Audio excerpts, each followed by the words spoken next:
നമുക്ക് കുറച്ച് സ്ട്രോബെറി കിട്ടിയിട്ടുണ്ട്. അപ്പോൾ ഒരു അടിപൊളി ഹെൽത്തി ജ്യൂസ് റെഡിയാക്കി എടുക്കാം. കാണുമ്പോൾ ഇത്തിരി ഭംഗി കൂടിയതാണെങ്കിലും കഴിച്ച് നോക്കാൻ ഒരു ഇത്തിരി പുളിയൊക്കെ ചേർന്നൊരു ടേസ്റ്റാണല്ലോ. അതുകൊണ്ട് നമുക്കിത് ജ്യൂസ് ഉണ്ടാക്കാറാണ് പതിവ്. ഇന്ന് നമുക്ക് സ്ട്രോബെറി കൊണ്ട് ജ്യൂസ് ഉണ്ടാക്കാം.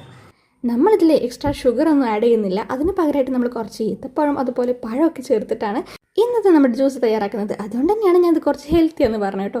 അപ്പോൾ ഈത്തപ്പഴം ഇട്ട് കുറച്ച് നട്ട്സും കൂടെ ചേർക്കുന്നുണ്ട്. നട്ട്സ് നിങ്ങൾക്ക് ഇഷ്ടമുള്ളത് ചേർക്കാം കേട്ടോ. ഞാനിവിടെ ബദാമാണ് അതിരിക്കുന്നത്.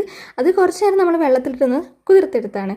പിന്നെ ഇതിലേക്ക് ഒരു പഴം, കുറച്ച് പഴുത്ത പഴം തന്നെ ചേർത്തെടുക്കുന്നുണ്ട്. പിന്നെ ആവശ്യത്തിന് പാലും കുറച്ച് വെള്ളം കൂടി ചേർത്ത് കൊടുത്താൽ നമ്മുടെ ജ്യൂസ് റെഡി ആയിട്ടുണ്ട് കേട്ടോ.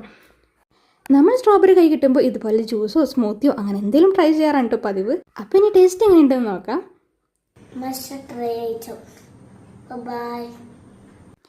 ഇതൊരു മസ്റ്റ് ട്രൈ ഐറ്റം തന്നെയാണ് കേട്ടോ. അപ്പോൾ നിങ്ങളത് ട്രൈ ചെയ്ത് നോക്കിയിട്ട് അഭിപ്രായം അറിയിക്കാൻ മറക്കല്ലേ.